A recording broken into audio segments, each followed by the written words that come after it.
I'd like to welcome you to our service this morning. We're grateful that you're able to be with us in this beautiful, beautiful Sunday morning.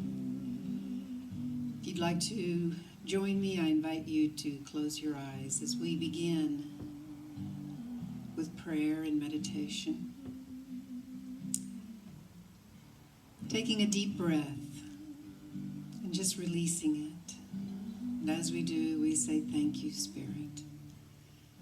Allowing ourselves to feel the sense of gratitude, sense of wonder and joy. And in this moment, we let go of all preconceptions of shouldas, have-tos, if-onlys. And we take a moment to simply be present to that sweet awareness of Spirit's divine light,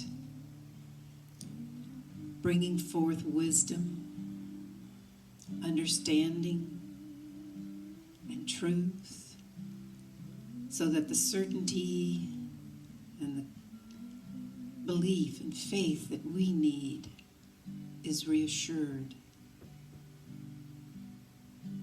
is given conviction and power and strength.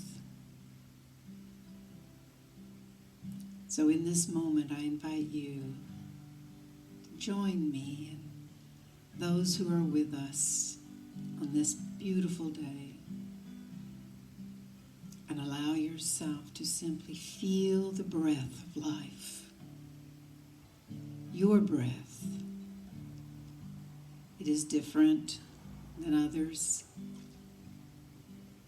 It is not about the air that comes in and out of your lungs. It is about the breath that makes and quickens your whole being into a sense of passion and purpose. The breath of Spirit that gives that eternal life that you and I know within our spirit. One of honor and joy and peace and love. So we take this moment to let that presence seep into our being through every cell of us. And as it comes forth, recognizing we are, you are, I am a divine child of the living Most High God. And there is nothing in this world beyond us.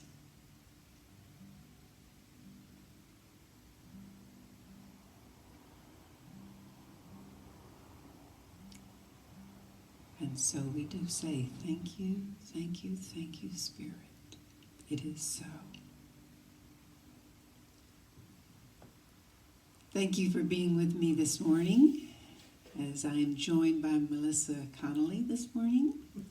She will be sharing with us this morning in our beautiful service. So in my previous message, I began a short series. Now, if you happen to be with me and happen to see our last message, we started our series of messages, based on lessons of the turtle, learning to live right side up, or living right side up, by Steve Goodyear. All right. So when we last left Turtle, our friend Turtle was upside down, having fallen down an incline off of a unsteady rock, right? And of course, some of you have asked, what happened to Turtle? We'll get there. We'll get there, I promise. We have 6 weeks of these. This is the second week. So we're going to continue with Turtle's lessons and what he has to share with us, okay?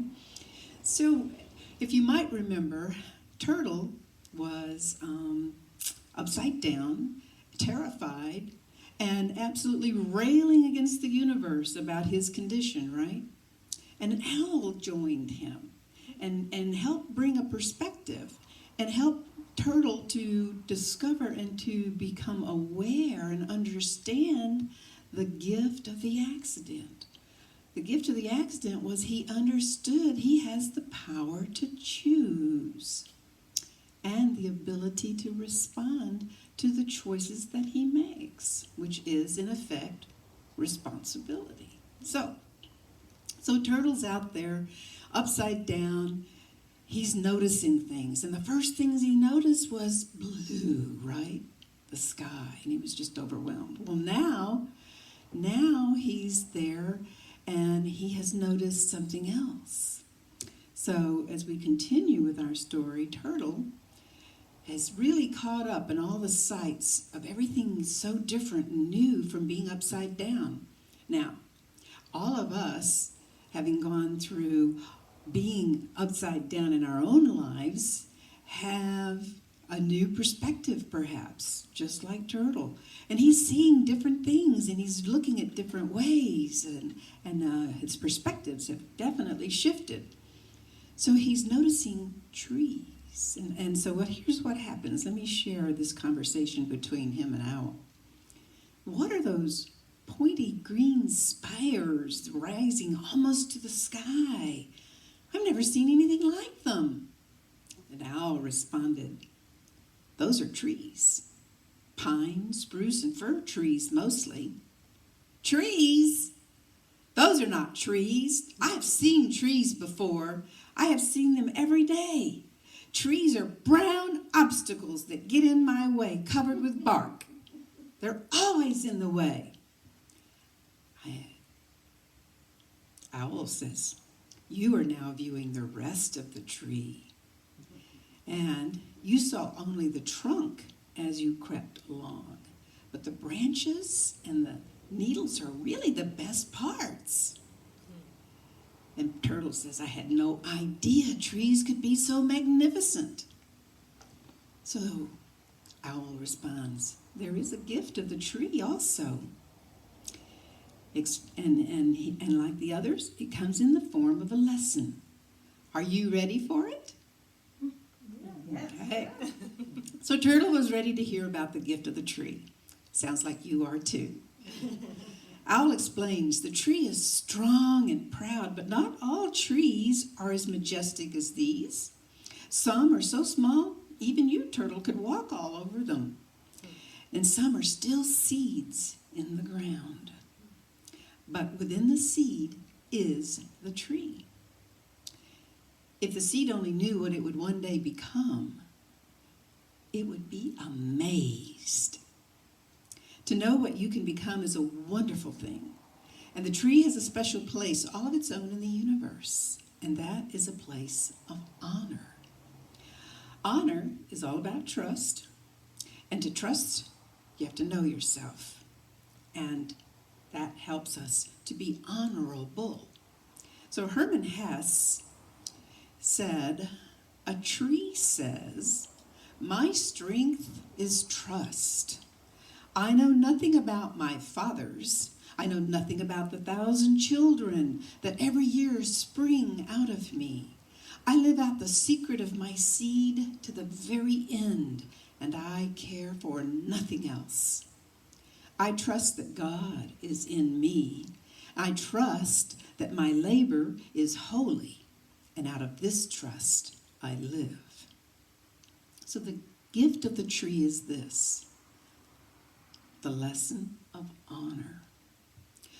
When you and I honor ourselves, what are we doing? We are living out our potential. We're living out that seed that is within us that God has created. In the Bible, it puts it this way. We are made in the image and likeness of God. And that's that seed, the divine seed, and we call it the Christ within us. So when you are living authentically out of that place of the Christ seed within you and allowing it to mature to become a full-blown tree, there is a trust that you are placing in God. I think of it this way. It's when my love for truth is so much stronger than my need to please others or to consider what others think of me and have to do what that is. And so that level of knowing and feeling that what I'm about and what I am and who I am is more important, then that's when I'm able to live honorably and honor who I am, and you as well. So you and I honor ourselves by just being willing that when things come up in our lives, we allow Spirit to guide us. You know, trees, like every other seed, have to have certain conditions in order to mature, to grow, and to become what they can become. And so the same thing is true for us. There are a lot of conditions in our lives that we might not think are really good for us, right? Mm-hmm. I'll bet being in that damp, dark earth doesn't always, if you were to look at it from a perspective of a human being, doesn't always seem like the greatest thing for the seed, and yet it is absolutely necessary. And so I'm just thinking, okay, sometimes in our lives, when the circumstances are difficult, maybe those are exactly the things that we need in order for our Christ nature to come forth and to bloom and blossom. You and I are each unique, all right? We are unique and expressions of God. And there are, just as there are many types of trees, not one of those trees is the same, even within the same type. The branches don't fall in the same way. They don't lean the same way. They don't do the same type of growth in exactly the same pattern. They're all unique. Jesus was one of the most unique human beings that we have ever had recorded in history. And in the Bible, it says Jesus was God's only son. But if you take the ancient language, you understand that there are several words that can mean the same thing as only. And the word unique is really more descriptive than the word only. And so if you take the word and use unique, you can get a better sense of what Jesus was a unique Son of God. But he also fulfilled the fullness of the seed of Christ within him. All right? For Jesus, the way it came out was he was a teacher. He was a healer. He was a man who was able to hold love in such a powerful position and in such a way that it was a pure expression of God within him. He became one with God, which is ultimately God's plan for all of us, is to, as Jesus said, be just like him. He said, follow thou me. He means not to worship him in that sense, but just to follow. Do exactly that. Be the Christ that is you inside you. And for some of us, it's like music. Your Christ nature is the music that comes forward. For myself, it's about offering a message of hope. And that hope is about being harmless, being open-minded, being peaceful and empowered. And how do I do that? You wonder. I wonder sometimes too. It's through healing, outreach, prayer, and education. All right, so that's mine, and I know that. And that's what I get to follow. That's how I get to bring forth Christ in me. Each of us, you and I and everyone here, each of us has that same seed, that purpose that calls to us, that way that you and I will express Christ. It's not going to be the same. If you're not a healer, that's okay. That's not how your seed is meant to be. If you're not a miracle worker, that's all right. That's not how Christ looks in you. So I would think about it this way. Our brother, our way shower, Jesus, was always trying to help us to understand that God simply wants you and I to live out the expression and the principles of life that are meant to be an expression of God in us and how it comes through us. Do you know why horses are born at night? Okay. They're usually born at night for a very good reason. It's so that they can be ready to run with the herd in the morning. All right? It's an innate capacity that causes this, right? And even though herds of horses no longer rumble across our country, it still occurs. It still happens because that is how they were created. And so it was built into them. And the seed of Christ is built into you and I. It's built in. It's innate. The Sufi poet Hafiz said, "I wish I could show you when you are lonely or in darkness the astonishing light of your being." The degree that you and I can express that Christ within us, within you, within me, is the degree in which we can be true. We can be true to ourselves, be true to God, and to be true to others. Alfred Nobel was the creator of dynamite, and when his brother died, the newspaper made a mistake and placed his obituary in instead of his own. And he was horrified as he read how the world perceived him. The dynamite king, the man who was the industrialist who made his fortune from explosives, had nothing about his intentions, nothing about his ideas and his hopes and his ideals. None of that was noticed. And so he decided right then, he resolved that he would do something about that. And he created the Nobel Peace Prize. And from that day forward, he began to put his money into giving to people who were trying to advance, who were living out their Christ nature in the arts and the sciences. Okay? So, Melissa, Yes. would you share with us a thought about how we can live out our... With a song? That's right. All right. This is a wonderful song by David Alt. Amazing, amazing, you will do amazing things. Amazing, amazing, you will do amazing things. You will do amazing things with the choice each new day brings, and with every step you take. Bless the progress that you make.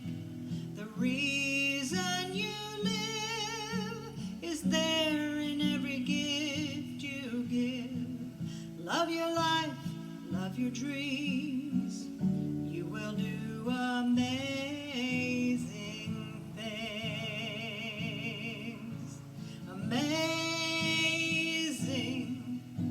amazing.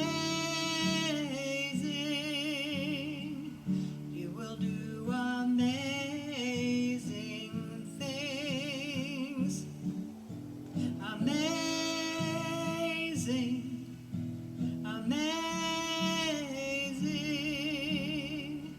You will do amazing things. Oh, the places you will go and the people you will know.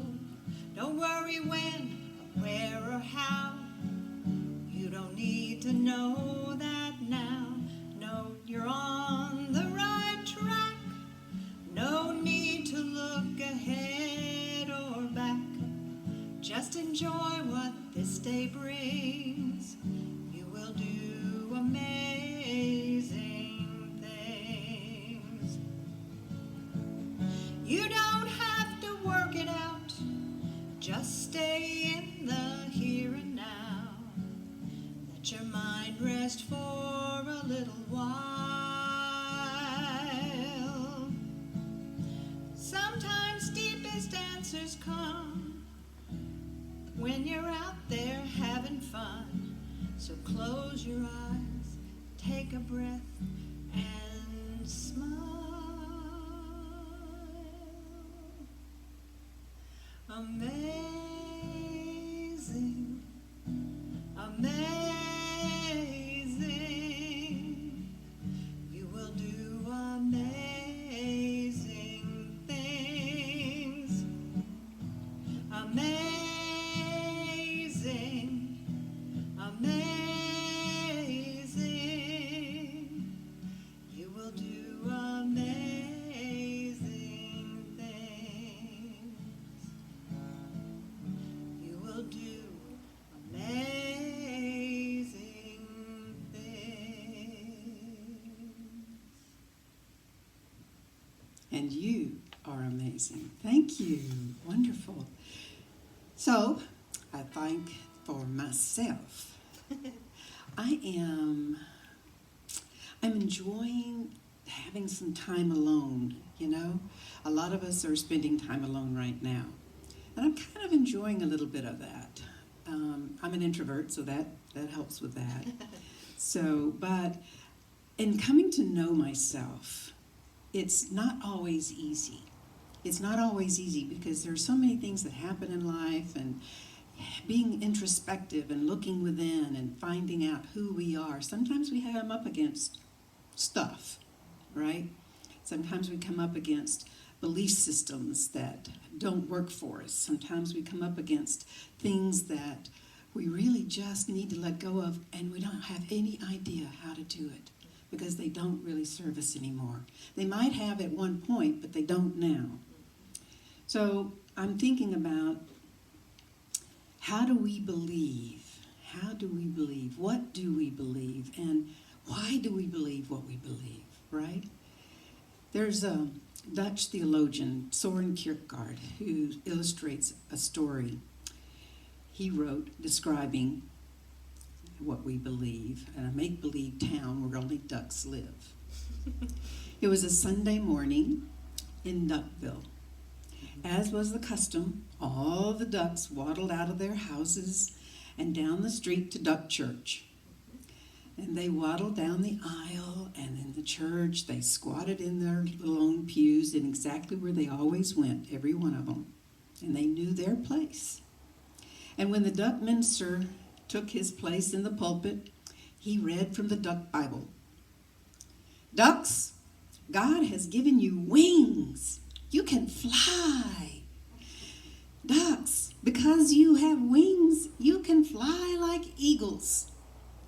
Because God has given you wings, no fence can confine you, no land animals can trap you. Ducks, God has given you wings. And all the ducks said, Amen, and waddled home. So in reading that story, I'm kind of like, I'm reminded of when Jesus said, Awake thou that sleepest, right? He's always saying, wake up, wake up. And my question, and maybe yours should be, what was he trying to get us to awaken to, right? And I'm kind of like thinking like, I'm kind of like these ducks. I'm yeah, okay, I hear you. But those words, they're good words. They're kind of like, ooh, makes my heart go, yay, okay, I can fly. Yeah. And they stay here, right? And words that are unlived, untested, they don't do anything to help draw forth, to nurture that seed within you and I. They're not lived, if they're not tested, things require action. Our being requires action in order for us to honor living authentically, okay? So the point of the duck story is they did not believe they could fly. Okay? What do you and I not believe? What do you and I not believe about living as Christ did? What do you and I not believe when it says you are made in the image and the likeness of God? What is it that we do not believe? Okay. Because there's some, there are some things that we're definitely not believing in order for so many of us not to have that sense of connection, of oneness with God. And I have moments when I know it, and I feel it, and I experience it, and I can even express it. And I'm very grateful for those moments. What is it? For me, I'm reminded of a bus driver in Chicago. And he has learned to express a part of his Christ nature through music. He sings. And I don't mean he just hums a tune. He belts out these wonderful, beautiful songs, right? There are people who will let other buses go by just so they can get on his bus. And he was interviewed once, and he says, I'm not a bus driver. I'm a professional singer, and I have a captive audience. For him, bus driving was his occupation. But he knew himself to be a professional singer, right? Right. And so I think of everybody in this world has something that is unique in some way that they express that is different. And I invite you and I encourage you this morning to become a clear channel of what that is for you, of God in you. I once heard someone say, if you really want to know your values, look at your day timer and your checkbook. Okay? They don't lie. They tell you how you spend your time and your energy and your money. All right. It can be rather eye-opening because we all have dreams.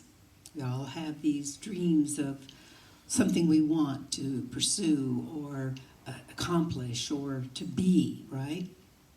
And if you think about it this way, a rocket that is propelled is only on course 2% of the time, and yet it hits its destination, right?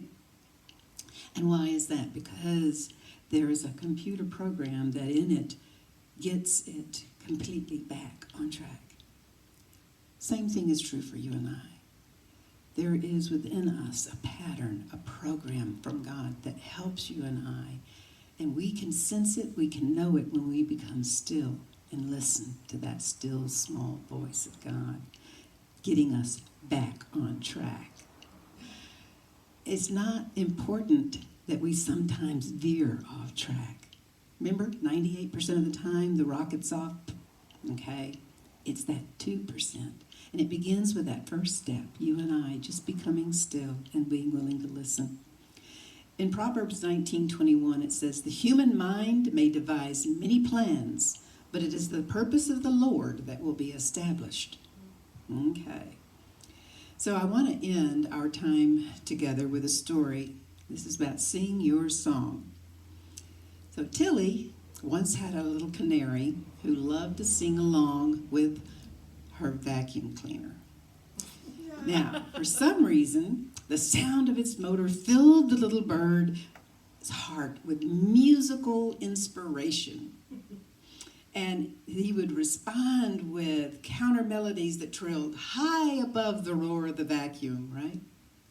And so the canary demonstrated the extent of his dedication to his art one unforgettable day when Tilly decided to clean her draperies.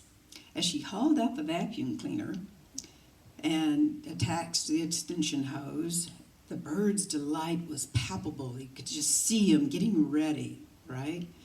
He was ready to make music and to sing these beautiful arias and accompaniment.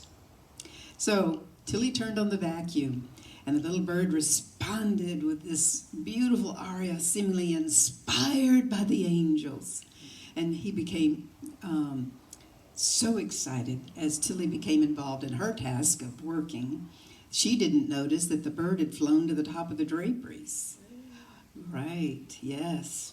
And as she lifted the vacuum wand one moment in the drapery folds, she saw this flash of yellow and knew that Tilly might have just joined the angels for real. She paused, she threw the wand down, she turned off the machine, and she listened to see if she could hear her bird.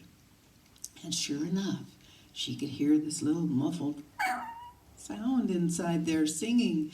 And she started talking to her pet, and she says, "Hang on, I'm coming." And so she's tearing the thing apart and going through all the dirt and the debris, and there's the little bird just sort of shivering and singing, just singing. And he shoots over off into the coffee table and shakes off what few feathers are left. But singing his heart out. Now, I'm going to tell you that our lives are going to have one or two more challenges like COVID-19. Going to have them. It's going to happen. That's just part of life. That things are not always about things being perfect. And even if you're living as a Christed being, doesn't mean life is just going to go, hey, we're in heaven all the time. Ask Jesus, he can tell you. All right. So if you and I can picture the type of passion the little bird had for singing, that's the kind of passion that you and I need to hold in and to express and to nurture within ourselves for honoring who you and I are. Stephen Richards says, the true measure of success is how many times you can bounce back from failure. So it's not about never experiencing a setback or a stormy day. It's about learning to dance in the rain. And as y'all know, dancing's one of my favorite things. So as we trip the light fantastic here, Reverend Dr. Martin Luther King Jr. had a 1963 message called Strength to Love. And he said the ultimate measure of a man is not where he stands in moments of comfort and convenience, but where he stands at times of challenge and controversy. The gift of the tree is honor. And sometimes the tree has to become flexible with great winds of adversity, storms of life, to become strong and to stand up and true. And sometimes those things simply grow in a different way. That's the thing of life, and that's the part of you and I. Each of us are unique. We're going to all grow in different ways. But knowing and living that Christ in you, I pray that you do that for yourself this next week. God bless you.